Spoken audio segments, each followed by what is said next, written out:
Хэрхэн агуу хорон санаатнууд эсрэг дөрүүд бий болдог вэ? Бид үнэхээр муухан мөн гэж үү? Эсвэл тэднийг бид өөрсдөө бүтээсэн үү? Энэ бол маш сонирхолтой асуулт. Манга бүрдэл main character буюу гол дүр, villain буюу эсрэг дүр гэж байдаг. Гэхдээ villain бүр адилгүй. Зарим нь өөрийн гэсэн тэмцэх шалтгаан болон итгэл үнэмшилтэй байдаг бол зарим нь зүгээр л муу хүмүүс байдаг. Энэ удаагийн видеогоор бид villain-уудын гол зорилго болон тэдний сэтгэл зүйн хэв шинжийг тодорхойлох болно. Видеонд орцгоё. Энэ видео маань үндсэн 3 категоритой бөгөөд тэр категори тус бүр дээр нэг villain авч тэднийгээ задлан ярилцах болно. За олон юм нуршаад яах вэ? Шууд ихнийх руугаа орцгоё. За бидний ихэнд авч үзэх категори бол ideological villains. Бид дэлхийг өөрсдийн аргаар засаж сайжруулахыг хүсдэг дүрүүд байдаг. Жишээ дурдвал Light Yagami Lelouch зэрэг. Эдгээр дүрүүд нь өөрсдийгөө нэлээд өндрөөр үздэг. Ерөнхийдөө NPD-тэйгэд хэлчихэд буруудаад ах юм байхгүй. Учир нь иймэрхүү дүрүүд өөрсдийгөө альва зүйлсийг засах үс хүчтэй гэж үздэгээс гадна ихэвчлэн маш өндөр IQ-тэй байдаг. За энэ категориноос жишээ дурдаад задлаад ярих гэж үзэх юм бол Эрен Егер бол төгс тохирно. Зохиолын ихэнх хэсэгт тэр ханнаас гарч энэ ялзарсан тогтолцоог арилгаж эрх чөлөөтэй амьдрнаа гэсэн үзэл бодолтой байсан. Харин зохиолын гол хэсэгт биднийг дарангуйлж байгаа хүмүүсийг устгахгүй л бид эзэж эрх чөлөөнд хүрэхгүй гэсэн бодолтой болсон. Эцэст нь тэр дэлхийд дээрх хүн төрөлхтний 80%-ыг устгаатч болов эрх чөлөөг олж аавна гэсэн үзэл бодолтой байсан. Ерөнхийдөө бол тэр эрх чөлөө гэж гол зорилгын төлөө моралын хувьд байж боломгүй зүйлсийг хийж ёс суртахууны хувьд бүхий л хязгаарыг давсан. Гэвч ideological villain-уудын хувьд энэ нь ийм ч сонин зүйл биш.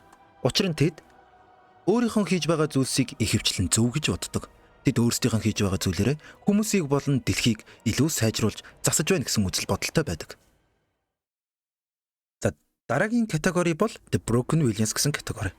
Энэ төрлийн villain-ууд ерөнхийдөө бол амьдралынхаа аль нэг хэсэгтээ хэцүү зүйл туулаад тэрнээс болж villain болж хувирсан. Товчхондоо хэлбэл PTSD-тэйгээд хэлчихэд болно. Жишээ татыг ивэл Obito Pain гэсэн дүрүүд байж болох ч гэсэн миний хувьд энэ категорид төгс тохирох дүр бол Shigaraki Tomura юм. Тэрээр All Might-ийн багш One For All-ийн өмнөх эзэмшигч Shimura Nanaгийн аж хүү юм. Shigaraki баг байхдаа баатруулахыг хүсдэг байсан ч түүний аав нь өөрийн ээж болох Shimuraтай харилцаа муутайгаас болоод аав нь түүнийг эсэргүүцэж баатруулахыг үгүйсгдэг. Үүнээсээ болоод тэр гэр бүлийн хайраар дутуу өссөн ч түүнийг villain болгосон гол үйл явдал нь тэр гэр бүлийнхнийхээ бүгдээрнгийнхэн амьд хүрсэн явдал юм. Үүнээс болоод тэр бидний мэдих Shigaraki гэдэг нэрийг авч villain болсон. За тэгвэл одоо зөвхөн Shigaraki Tomura дээр биш нийт Broken Villains дээр яваад яриад үзье. Broken Villains ихэвчлэн зохиолын төгсгөлд юм уу аль нэг хэсэгтээ эрэг дүр болж хувирах нь элбэг байдаг. Жишээ авч үзье гэвэл Obito, Pain, үүнээс гадна Avatar анги дээр гардаг. Avatar анги биш. Last Airbender болов те. Тэрэн дээр гардаг Zuko-г авч үзэж болж байна. За ерөнхийдөө бол юм байна. За дараагийн категори. Дараагийн категори бол Pure Evil Villains. Энэ төрлийн дүрүүд нь ихэвчлэн sadistic personal disorder буюу SPD-тэй байх нь элбэг. Учир нь тэд зүгээр л аливаа зүйлсийг сөөрүүлж бусдыг гэмтэх дуртай. Жишээ татаж үзье гэвэл Johan Liebert, Hisoka зэрэг дүрүүдийг авч үзэж болно. Энэ дүрүүд нь SPD-гээс гадна эмпатигийн хувьд асуудалтай бөгөөд өөр ямар нэгэн сэтгцэн эмгэгтэй байх нь түгээмэл. Энэ категорид төгс тохирох дүр бол Frieza. Тэрээр ямар ч шалтгаангүйгээр гаригуудыг устгаж цул дорой нэг өөрийн зугаа цэнгэл баг тавыг хангахын төлөө хөнөөдөг. Гэвч өөрийн хит бардан байдлаасаа болж тэрээр Goku-г шууд алалгүй Krillin-ыг алж Goku-г Super Saiyan болоход нь түлхэж зулдаг. Энэ байдлаасаа болж тэрээр өөрийн болон 8 гаргийн сүрлийг үздэг. Энэ төрлийн villain-ууд ихэвчлэн үхэж дуустдгийн нотлохоо болж байгаа юм. Бидний авч үзэх сүүлийн категори бол Reluctant Villain. Энэ төрлийн дүрүүд өөрийн хүслээр бусдын албадлагаар villain болсон байдаг. Жишээ нь Itachi. Түүний дүр ихэнх үедээ маш хорон дүрмэт гардагч зохиол явах тусам түүний үйлдэлийн гол санаа нь бидэнд илүүлж эргээд аниме түүхэндх хамгийн их хайрлагдсан villain болж хувирсан.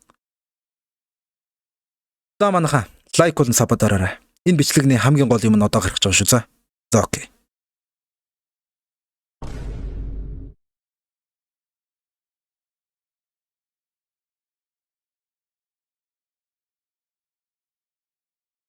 Окей. Одоо ярих категори болохоор ер нь бол би өөрөө гаргаж ирсэн гэх юм уу? Өөрөө зохиосон гэх юм уу? Юу гэх юм?